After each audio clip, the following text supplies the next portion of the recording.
The rain fell in sheets that night, turning Torrance into a city of blurred reflections and fractured light. Street lamps glowed like dying stars through the downpour, their halos rippling across puddles that swallowed the sidewalks whole. The opera house loomed at the end of the street, its marble facade streaked with water, its steps slick and deserted. Inside a black sedan parked at the curb, Dominic Russo sat in silence, watching the world drown in rain. He was a man who owned half the city and trusted none of it. Power to Dominic had always been a kind of armor, cold, heavy, and absolute. People whispered his name in alleys, in boardrooms, in places where deals were made and blood was paid. The Don of Torrance. The title was meant to inspire fear. Tonight it only felt hollow. The rain drummed against the roof of the car, steady and relentless, a rhythm that matched the quiet exhaustion in his chest. He checked his watch. The man he was supposed to meet was late. Dominic hated waiting. It made him remember things, his mother's face, his father's shouting, the smell of whiskey and cheap regret. A flicker of movement caught his eye, a figure darting across the street. Small, fast, desperate. Dominic straightened, instincts waking like wolves. The figure stumbled into the glow of a streetlight, revealing a young woman soaked to the bone, clutching something to her chest. She looked over her shoulder once, twice, as if chased by shadows. Then she veered toward him. Before Dominic could react, the passenger door yanked open with a violent splash of rain and breathless panic. Please, can I hide in your car?" Her voice cracked, sharp with terror. Dominic's hand went instantly to the inside of his jacket, fingers curling around the cold metal of his pistol. But then he saw what she was holding, a small bundle wrapped in wet blankets, moving, whimpering. A baby. The gun stayed where it was. Rainwater streamed down her face, plastering strands of blonde hair to her skin. She couldn't have been more than 27, maybe younger, but her eyes carried the kind of fear that ages a person in months.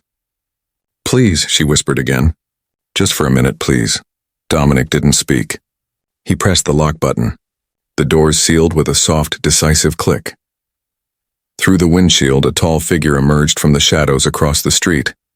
He moved with the heavy gait of someone fueled by rage, scanning the rain-soaked block, jaw clenched, fists ready.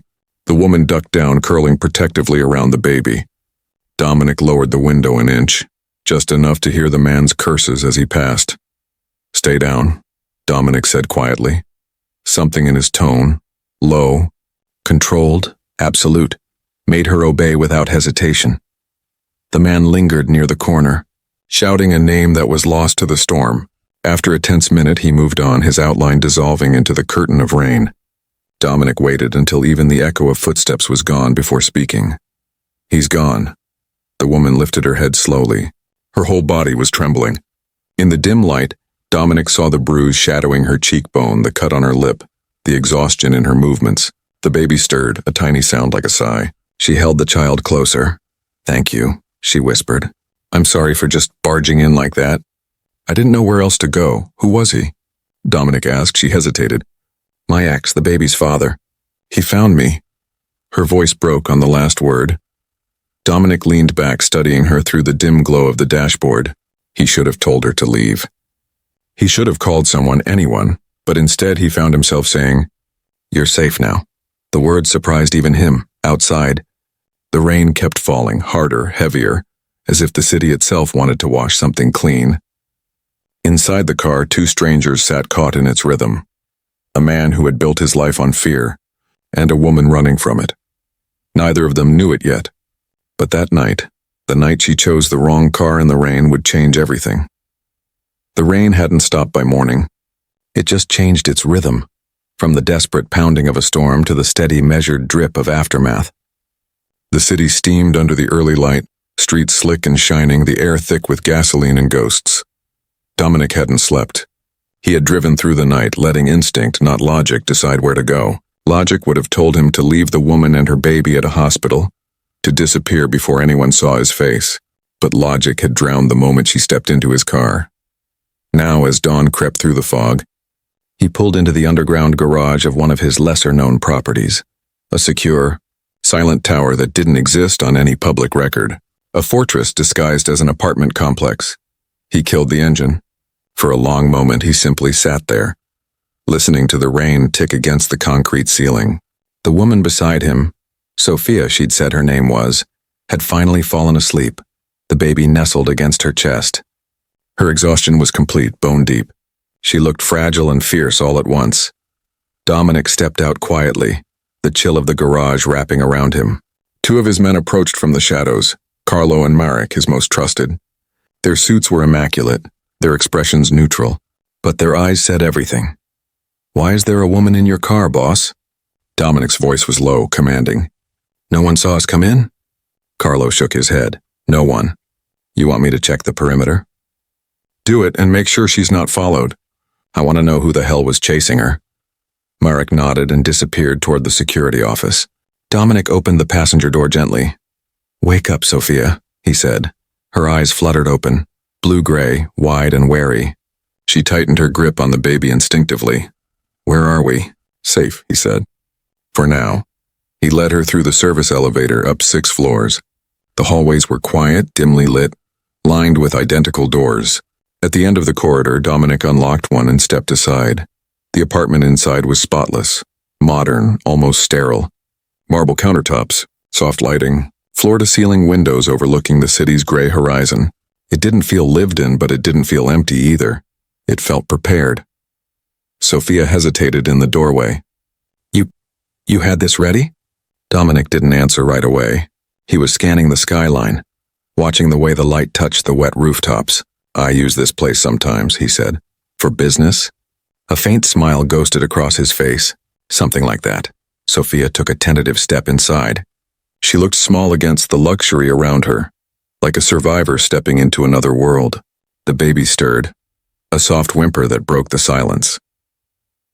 "There's food in the kitchen," Dominic said. "Clothes in the bedroom closet. They'll fit you. There's formula and diapers in the nursery." She blinked. "There's a nursery?" The previous occupant had a child. Sophia turned to face him fully now, suspicion creeping through her exhaustion. "Who are you, Dominic?" He met her eyes. "Someone who can keep you safe." She wanted to believe him, he could see that. But fear had a grip on her that trust couldn't loosen in a single night. While she explored the apartment, Dominic stepped into the hallway and called Carlo. "Find out everything about the man she was running from. Name, address, priors, any connection to me or my operations. If he's dangerous, I want to know how dangerous." Carlo's reply was curt. "Understood." Dominic ended the call and stood there, hands in his pockets, staring at the rain-streaked window at the end of the corridor. He'd seen countless faces over the years, terrified, angry, desperate. But there had been something different about hers. Something that had cut straight through the steel walls he'd built around himself. He told himself it was just another loose end to tie up. That's what he did, fix problems, make threats disappear. But deep down, Dominic knew this wasn't business. This was something else entirely. When he returned to the apartment, Sophia was standing by the window holding her baby as the morning light poured in. The city stretched beneath them, vast, indifferent, and alive. "Why are you helping me?" she asked quietly. Dominic paused. The question hung in the air like smoke. "Because I can," he said at last. "And because no one helped my mother when she needed it." Sophia turned to face him, her expression softening. "What happened to her?" "She died," he said simply. "When I was 16. She said nothing more, but the silence that followed wasn't empty. It was fragile, human. The kind of silence that connected two broken people across a divide neither had planned to cross.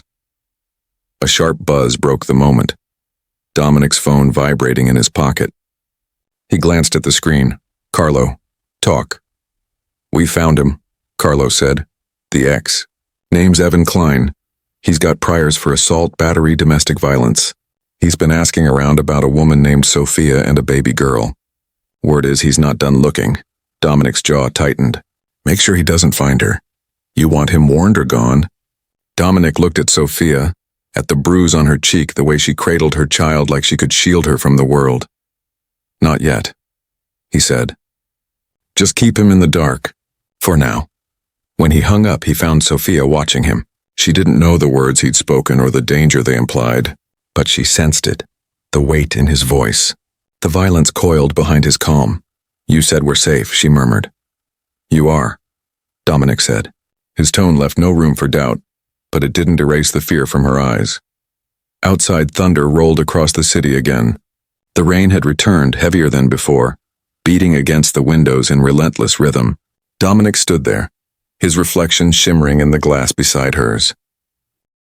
Two strangers, one hunted by her past, the other haunted by his own, neither realizing that fate had just locked the doors on both of them. The rain returned that night. It always did. In Torrance, the sky never stayed clean for long. Sophia lay, awake in the strange bed, listening to the soft hum of the city beyond the glass. The apartment felt too still, too perfect, like a museum display of a life she didn't belong to. Every creak made her tense. Every gust of wind sounded like a footstep. Emma slept beside her, her tiny breaths steady and warm, the only thing anchoring Sophia to the present. She thought of the man from last night, Evan, the way his voice had turned to venom when he realized she was leaving, the way his hands bruised instead of held, the last words he'd shouted before she ran. "You'll never get away from me." Sophia closed her eyes, but even then, she saw his face, twisted, furious, promising. And now, hiding in a stranger's apartment, she realized she didn't even know who this Dominic Russo really was. The thought was interrupted by a soft knock. She froze. "Sophia," a low voice said from the other side. Calm, smooth, the kind of voice that could steady a storm. "It's me." She rose quietly, careful not to wake Emma, and opened the door. Dominic stood there in the half-light, his suit jacket unbuttoned, his hair damp from the rain. He carried a small bag of groceries in one hand. "I didn't mean to wake you," he said. "You didn't," she lied. He stepped inside, setting the bag on the counter. "You should eat something. There's soup and bread." "You didn't have to." "I did," he interrupted softly. "You haven't eaten since yesterday." Sophia wanted to argue, to keep the wall between them, but something in his tone disarmed her. She sat at the table while he moved with quiet efficiency, heating the soup, slicing the bread. His movements were practiced, almost too precise, the kind of grace that comes from control. When he placed the bowl in front of her, she hesitated. "You always take care of people you don't know?" He looked at her, really looked, and said, "No, just the ones who look like they've stopped believing anyone will." The words hit her harder than she expected. They ate in silence, save for the rain whispering against the glass. Dominic's presence filled the room, calm but charged, like something powerful being carefully contained. Finally, Sophia spoke. "You said you know what it's like to be hunted." "What did you mean?" Dominic's jaw tensed. He stared out the window for a long time before answering. "My father was a violent man. My mother spent years trying to protect me from him. When I was 10, he broke her arm because she smiled at another man. When I was 12, he put her in the hospital. When I was 16, he paused, the words catching somewhere behind his composed exterior. When I was 16, I stopped being afraid of him, and 2 weeks later, he disappeared." Sophia felt her breath catch. "What do you mean, disappeared?" Dominic's eyes met hers, dark, steady, unreadable. "I mean, he never hurt anyone again." The silence that followed was heavy, electric. The air seemed to thin between them. Sophia wasn't sure whether to be afraid or grateful, and that terrified her most of all. "You're not a good man, are you?" she asked quietly. Dominic smiled faintly, but there was no humor in it. "No, but I'm not the worst kind either." He rose, taking their empty dishes. His movements were measured, almost ritualistic, as though even small tasks were ways to keep something darker inside him at bay. Sophia watched him, torn between fear and an inexplicable pull. He radiated danger, yes, but also safety, a paradox she couldn't untangle. Before he left, he paused by the door. "Lock this behind me. Don't open it for anyone but me or Carlo. And if you hear anything strange, call this number." He placed a card on the table. "Who's Carlo?" "Someone who'd die before letting harm come to you." "Like you?" Dominic didn't answer. He simply nodded once and stepped into the hall. When he was gone, Sophia stared at the card. No name, no logo, just a number, a lifeline, or a chain. Outside, Dominic walked down the corridor to the elevator. He could still feel her eyes on him, could still hear the tremor in her voice. He pressed the button, but his reflection in the metal doors caught his attention. For the first time in years, he looked human, tired, haunted. Marek was waiting in the lobby, phone in hand. We've got a problem. Dominic's eyes narrowed. Talk. The guy, Evan Klein. He's been asking questions around Harbor Street. Rough types. He's flashing cash to anyone who's seen a blonde with a baby. Word's spreading. Does he know where she is? Not yet. Make sure it stays that way, Dominic said. If he gets close, I want to know before he does. And if he doesn't take the hint? Dominic looked out through the rain-fogged glass doors of the building. Lightning cracked across the distant sky. Then I'll remind him what fear really is. Hours later, long after Dominic left, Sophia couldn't sleep. She stood by the window staring down at the glittering city. Somewhere out there, her past was still hunting her, and the man who'd saved her. She couldn't decide if he was her savior or the storm she'd just stepped into. Then in the distance, through the haze of rain and neon, a car pulled up across the street. A figure stepped out, tall, broad-shouldered, a cigarette glowing in the dark. Her breath caught. Evan. He was here. Sophia's trembling hand reached for the phone on the table. She looked at the number Dominic had given her, and for the first time she believed him when he said he could protect her. She dialed. And somewhere beneath the city, a sleeping lion opened his eyes. The storm hit again 2 nights later, fierce and unrelenting, as if the sky itself had unfinished business. Rain hammered the city, washing away the lies and filth of Torrance's streets, but never its sins. In a corner of the city where the light didn't quite reach, the hunter returned. Dominic Russo stood by the window of his penthouse office, watching the rain streak down the glass like veins of mercury. Below, his empire pulsed in the darkness. Clubs, docks, warehouses, men loyal to him by fear or respect, sometimes both. He'd built it with discipline, ruthlessness, and a code that set him apart from the animals who ruled other cities. He'd never cared for redemption. Until now. His phone buzzed. Talk, he said. Carlo's voice crackled through the line. He's found her, boss, the ex, Evan Klein. He's in the building's parking garage right now. Dominic's blood went cold, though his tone never changed. How? Tracked her through a friend, someone she called for help.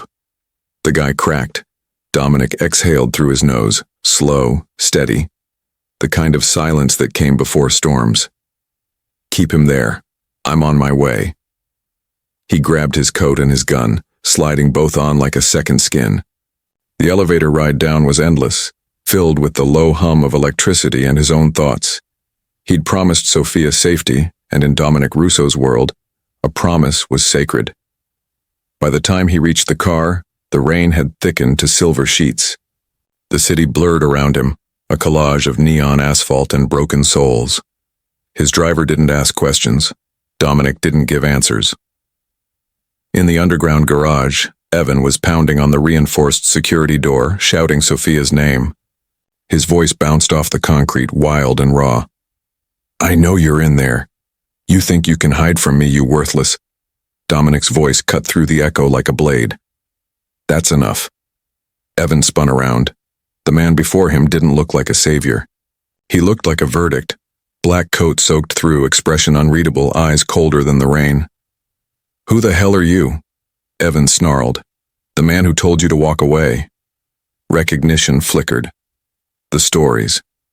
The name whispered in back rooms and police reports that went nowhere. Russo. You think you scare me? Evan barked, though his voice cracked. She's my woman, my kid. No, Dominic said softly, stepping closer. They stopped being yours the night you laid a hand on them. Evan's jaw tightened. You don't know what you're talking about. I know everything, Dominic said. The police reports, the hospital visits, the neighbor who saw you drag her by her hair, the restraining orders you ignored. I know the bruises you left weren't just on her skin. For the first time, Evan faltered. You have two choices, Dominic continued, his tone measured, dangerous. You walk away and disappear, or I make you disappear. There's no third option. Evan laughed, but it was hollow. You can't threaten me like... Dominic stepped forward, the space between them collapsing into silence. I don't threaten. I end. Something in Dominic's eyes, a glint of violence so real, so certain, made Evan stumble back. His bravado melted under the weight of that calm. You don't know who you're messing with, Evan said weakly. Oh, I do. Dominic's voice dropped lower, quieter. A coward who hurts women and hides behind liquor. A man who mistakes fear for control. You're not a threat. You're an infection, and I clean infections. Evan's face twisted with rage. You think you can take what's mine? You think she loves you? You're nothing but a... The rest never came. Dominic's hand shot out, slamming Evan against the wall with the precision of someone who'd done it too many times to count. The gun in his other hand pressed against Evan's ribs. Not hard enough to bruise, but hard enough to remind him what waited beyond mercy. You'll leave this city tonight, Dominic said, his voice ice cold. You'll forget Sophia's name. You'll forget your daughter's face.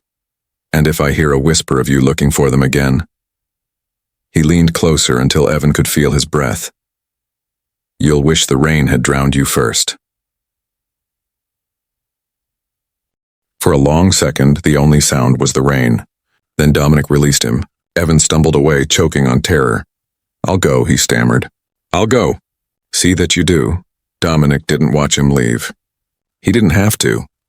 Men like Evan never came back once they saw what true power looked like. When Dominic entered the building, Sophia was waiting at the top of the stairs, her face pale, her arms wrapped protectively around Emma. He was here, wasn't he? She whispered. Yes. What did you do? Dominic paused. I made him understand. Her eyes searched his, looking for something human behind the calm mask. Should I be afraid of you too? Dominic looked at her, then really looked. The fear in her eyes, the fragility that hadn't yet hardened into strength, and beneath it all a spark of trust that terrified him more than any rival. No, he said quietly. You should never be afraid of me. He stepped closer, brushing a lock of wet hair from her face. His hand lingered for just a heartbeat, long enough to feel her trembling ease. Sophia's voice broke the silence. Who are you, really? Dominic hesitated. Someone who's done bad things for worse reasons. Someone trying to do one thing right. And for a moment the mask slipped. The dawn of Torrance wasn't there. Just a man, tired and burdened, standing in the dim light of a hallway that smelled faintly of rain and redemption. Outside, thunder rolled again. The rain didn't stop. It never did. But inside that building, for the first time, Sophia felt a strange, impossible thing blooming in the darkness. Safety. And Dominic Russo, the man everyone feared, felt something even more dangerous. Hope. The storm passed, but the city never really dried.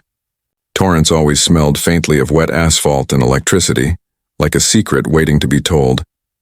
For 3 days after the confrontation, quiet settled over Dominic's world. It was the kind of quiet that made even his men uneasy, because when the dawn went silent, something was always building underneath. Sophia stayed in the apartment, trying to breathe again. The first morning she woke expecting to hear Evan's voice in the next room. Instead, there was only the hum of the refrigerator and the faint sound of rain tapping the balcony. The silence was almost violent in its unfamiliarity. Dominic came every day, never unannounced, never empty-handed. Sometimes it was groceries, sometimes toys for Emma, sometimes nothing but his presence, large, still, watching. At first, Sophia hated that she waited for the sound of his footsteps in the hall. Then she hated herself for no longer hating it. One evening he arrived later than usual. His shirt sleeves were rolled up, his eyes darker than normal. Something had gone wrong. She noticed the smear of blood on his knuckles. You're hurt. It's not mine, he said. That should have frightened her. It didn't. He poured himself a drink instead of explaining, the amber liquid catching the city's glow like trapped fire. There are men who don't like that I've gone soft, he said finally. They think kindness is weakness. Sophia set Emma's bottle down. Is it? Dominic's smile was tired. It used to be. Maybe not anymore. The apartment filled with the smell of baby formula and rain. Emma cooed from the couch. Dominic's gaze softened when it landed on the child. She laughs like you, he said. Sophia felt her heart stutter. You notice things. I notice everything. For a long while they just looked at each other, the noise of the city a heartbeat away. Then Sophia broke the spell. You never told me what you do, she said. I run businesses. The kind that make you bleed. He almost laughed. The kind that keep people safe. By hurting others? He didn't answer. He didn't need to. The silence between them said enough. Sophia stood, moving closer until she could smell rain on his jacket and whiskey on his breath. Why help me, Dominic? Out of everyone you could save or destroy, why me? His voice was low, almost a confession. Because you looked like someone I failed a long time ago. And because when you got into my car I realized I was tired of being the monster everyone thinks I am. The space between them disappeared. Her fingers brushed the side of his face, just long enough for him to forget what walls felt like. Then Emma let out a small cry and the moment shattered. He stepped back, the dawn returning to his eyes. You should rest. She nodded, but neither of them moved until the rain started again. The following weeks blurred into something dangerous and tender. Dominic's visits became routine. He'd read to Emma, awkward at first, then softer, until the baby reached for him when he entered the room. It made Sophia smile every time, and it terrified him. At night, Dominic worked to keep his empire from unraveling. Rivals sensed his distraction. One of them, a cartel broker named Vincent Caldera, began pushing into his docks. Carlo warned him. Marek questioned his judgment. But Dominic kept his focus on one thing, keeping Sophia's address secret. She's your weakness, Marek said one night, voice cold. And someone's going to use it. Dominic's reply was measured. Then I'll remove anyone who tries. One Friday, Dominic came earlier than usual. He found Sophia in the kitchen, flour on her hands, trying to bake something that looked more like chaos than bread. You cook? He asked. I try. It makes me feel normal. He leaned against the doorway, watching her. Maybe that's what this is about. What? Normal, she laughed softly. You and I don't get to be normal. Dominic stepped closer. Maybe we choose it anyway. When she looked up, he was inches away. This time she didn't pull back. His hand touched her cheek, rough and warm. The kiss happened like an accident, too sudden to stop, too real to regret. It wasn't gentle. It was years of loneliness colliding. Two people who'd forgotten what trust felt like. When they broke apart, both were trembling for different reasons. Sophia whispered, You shouldn't. I know, but you will. He nodded once. Yes. Outside the rain came harder. Inside, the Don of Torrance let himself be human for the first time in decades. That night, after Sophia and Emma slept, Dominic stood at the window again. His phone buzzed. Carlo's name flashed on the screen. Boss, we got a problem. Caldera's men hit one of the trucks. 2 dead. Dominic's reflection in the glass hardened. Where? South Docks. They left a message. Said they know where your little secret lives. For the first time in years, Dominic felt something close to fear, not for himself, but for what that meant. He looked toward the bedroom where Sophia slept, unaware of the storm gathering outside her walls. Lock everything down, he ordered. No one gets near her. No one, understood. But if Caldera knows, then I'll handle it. He hung up. The rain drummed louder, relentless. The kind of rain that promised blood before dawn. Dominic turned off the lights and walked to the bedroom doorway. Sophia stirred, murmuring something in her sleep. Her arm draped protectively over Emma. For a fleeting second, Dominic imagined what peace could have looked like if he'd been born another man. But peace was never meant for him. He slipped the gun from beneath his jacket, checked the magazine, and whispered into the darkness. No one touches them. Outside, lightning split the sky over Torrance. And somewhere in the shadows, Vincent Caldera smiled. Unaware he'd just declared war on a man who'd finally found something worth burning the world for. The air in Torrance changed that night. Even the rain felt different, harder, metallic, like the sky had turned to steel. Dominic Russo knew the rhythm of violence the way a pianist knows the keys. He could feel it in the stillness before it started, in the way the city went quiet, holding its breath. And tonight the silence was too perfect. He was in his study when the first call came.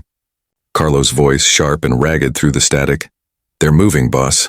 Caldera's crew, 2 cars unmarked, heading your way." Dominic's pulse slowed, not quickened. When danger came, he didn't panic, he calculated. "How long?" 5 minutes, maybe less. Then we're already late. He hung up, slipped his gun beneath his jacket, and moved through the apartment. The lights were off, but he didn't need them. He knew every inch of the place, the routes, the shadows, the exits. Sophia was in the living room, trying to soothe Emma back to sleep. The baby had been restless, maybe sensing what was coming. The sound of Dominic's voice made her freeze. "What's wrong?" she whispered. "Get the baby," he said. "We're leaving." Her eyes widened. "Leaving? Why, do what I say, Sophia." Something in his tone, the cold, absolute authority, made her move without another word. He went to the window and looked down. 2 black SUVs idled on the street below, headlights off. Figures moved in the rain, deliberate, armed. Caldera's men. He'd expected this. He just hadn't expected it so soon. The elevator was too risky. The stairs would be faster, but the garage could already be compromised. He needed to buy time. "Carlo," he said into his phone, "I want those men off the grid in 30 seconds. I don't care how. If you can't stop them, stall them. Copy that." Dominic turned back to Sophia. She had Emma bundled in a blanket, eyes wide with fear. "Dominic, what's happening?" "Someone's coming for me," he said quietly. "Which means they're coming for you." Her face went pale. "Because of me?" "No," he said. "Because of what I've become." He took her hand just for a second, long enough for her to feel the weight of what he wasn't saying. "Stay behind me. Whatever happens, you keep moving." The building's alarm system suddenly crackled to life, a low hum followed by the sharp buzz of breach sensors. Then gunfire, muffled, distant but close enough to shake the walls. Sophia gasped. Emma began to cry. Dominic drew his weapon and stepped into the hallway, every movement precise, deliberate. His men were already engaging the intruders on the ground floor. He could hear the chaos, the staccato rhythm of bullets, the shouted commands, the roar of engines outside. He moved fast, guiding Sophia through the service stairwell, down one level, then another. The smell of gunpowder drifted upward, thick and metallic. When they reached the garage level, Merrick was waiting beside a black sedan, gun drawn, blood on his sleeve. "They hit hard," he said. "Half a dozen at least, we've got 2 down already." "Any sign of Caldera?" Dominic asked. "Not yet." "He'll come himself," Dominic said grimly. "He wants to see me bleed." He opened the back door for Sophia.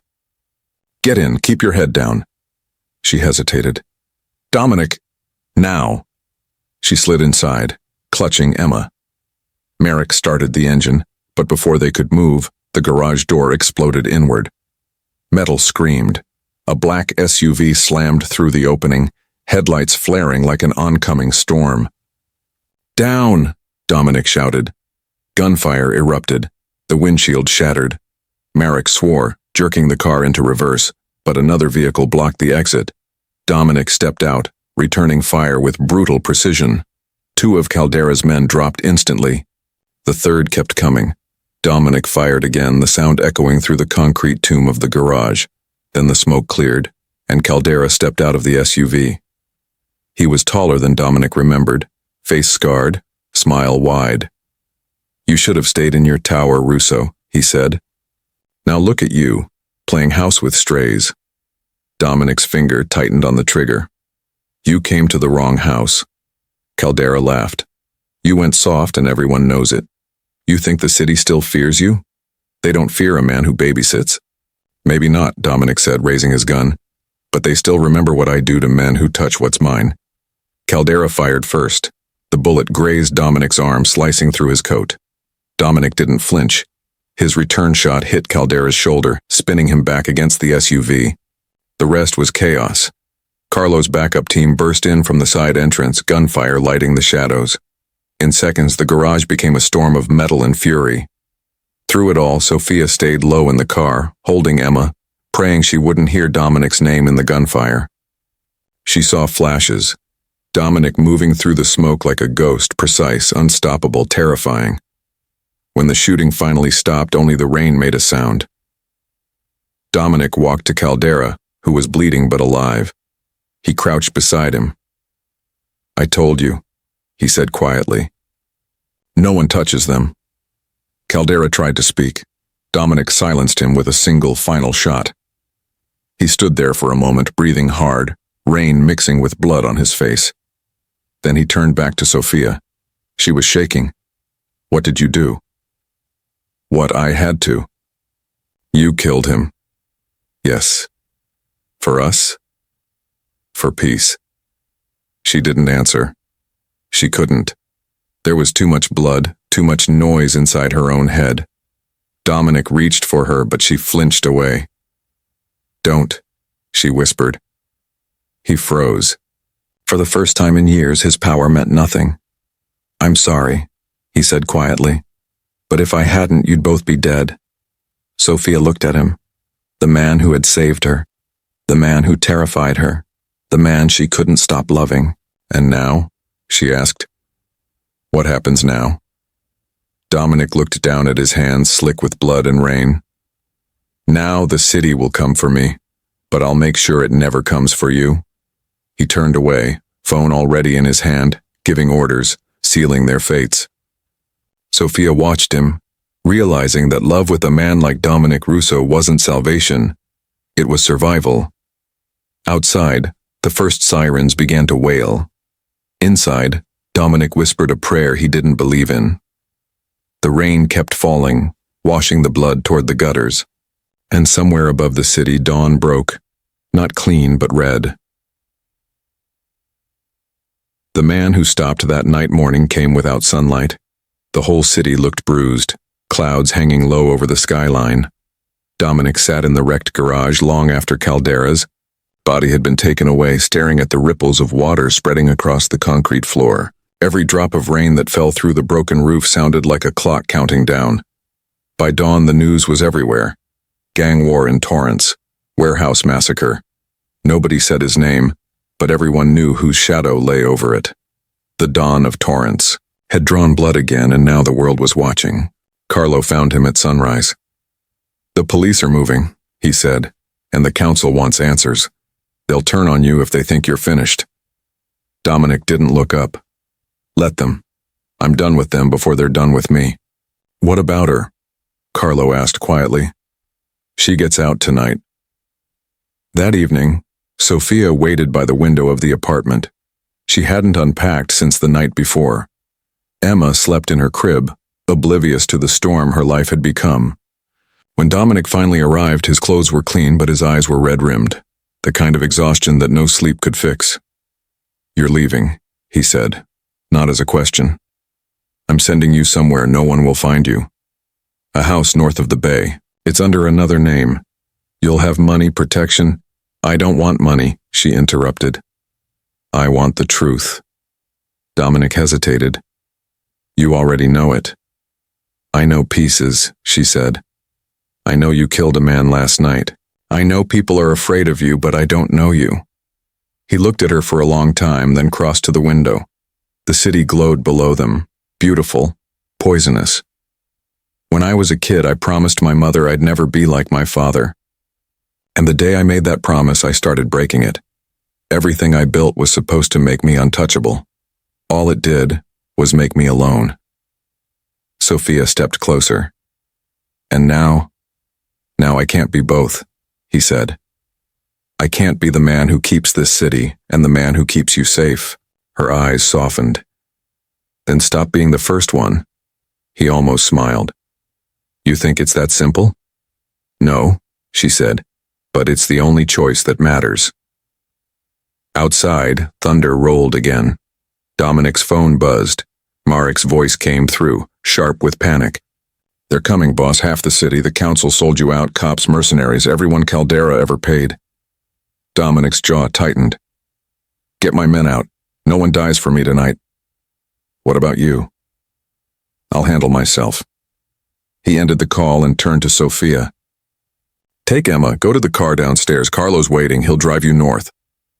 "What about you?" she asked. I have one last meeting, he said. When it's done, I'll find you. She shook her head.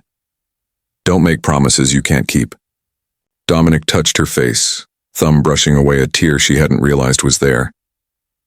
This one I will. When Sophia left, the building felt hollow. Dominic stood alone in the living room, the hum of the city like static in his ears. Then, he opened the drawer of his desk and took out the files, the accounts, the contacts, the keys to everything he'd built. He placed them in a leather case and set it on the table beside the window. A black car pulled up outside. Not Carlo's. The council's men. They'd come fast. Dominic didn't run. He picked up the phone and dialed a number he hadn't used in years. The city's police chief, an old debt unpaid. This is Russo, he said. I've got evidence on every council member from here to the docks. You want the city clean? Come take it. He gave them the address, then hung up. For the first time in his life, Dominic Russo waited for the law instead of running from it. Hours later, Sophia reached the safe house on the coast. She didn't sleep. She sat on the porch holding Emma, listening to the waves crash against the rocks. Every sound made her think of him, the way he'd looked when he said goodbye, like a man already halfway gone. Just before dawn, a black sedan appeared at the end of the road. Her heart seized. Then Carlo stepped out. His suit was torn, his face pale. Where is he? She asked. Carlo looked at her, then down at Emma. He stayed behind. Is he made sure the city saw what he wanted them to see, Carlo said softly. The files, the evidence, they'll spend years digging through it. He bought you time. Sophia's eyes filled. So he's gone, Carlo said. But not lost, not to you. He handed her a small envelope. Inside was a photo. Dominic, standing by the ocean, smiling faintly, wind in his hair, and a single line written in his precise handwriting. Tell her the rain finally stopped. Years passed. The house by the bay grew quiet except for the sound of a child's laughter. Emma was old enough now to run barefoot through the garden. Sophia watched her every morning, coffee cooling in her hands, the sea stretching endless beyond. Sometimes the storm still came, sudden and heavy. On those nights she would open the window and let the rain in. She'd whisper to the dark, as if he could still hear her. You saved us. You saved yourself too. And somewhere in the city, in the stories whispered by those who once feared him, they said the dawn of Torrance disappeared into the rain, washed clean of blood, leaving only silence behind. The last image, a stretch of empty highway slick with drizzle, a car parked on the shoulder, a man standing beside it, coat collar turned up, watching the sunrise break through the clouds. He smiles once, small, almost human, then walks toward the light. The rain has finally stopped.